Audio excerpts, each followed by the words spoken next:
আগে একটা কুইজের মাধ্যমে একটা মেসেজ দিয়েছি। কুইজটা দেওয়ার কারণ হচ্ছে এই কুইজটা তোমাদের মনে থাকবে, এই জন্য কুইজটা দেওয়া। কারণ কিছু জানতে হলে প্রশ্ন করা শিখতে হবে, আর প্রশ্ন না করতে পারলে কখনো জানতে পারবে না। যত যে অবস্থায় থাকো, যদি ভীত থাকো, মনে করো যে আমার সামনে হাই স্কুল, কলেজ, ইউনিভার্সিটি টিচাররা লেকচার দিচ্ছে, আমি একটা প্রশ্ন করলে মনে হয় ছোট হয়ে যাবো। না, কোশ্চেনের মাধ্যমে মানুষ বড় হয়। আমরা এই অবস্থায় আমরা অনেক কিছু শিখি। যখন অনেক কিছু বুঝি না, তখন আমাদের কলিগদের কাছে প্রশ্ন করি যে এটা কিভাবে হবে। আসলে হচ্ছে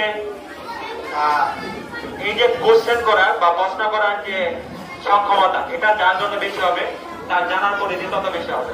আর একটা কথা, কিছু কথা হচ্ছে, হ্যালো, যারা পঞ্চম শ্রেণীর শিক্ষার্থী তাদের জন্য বলছি যে তোমাদের অনেক কথা আমরা ক্লাস ইতিমধ্যে বলেছি, এখানে আসলে মাইক দিয়ে একটা কিছু বলার প্রয়োজন।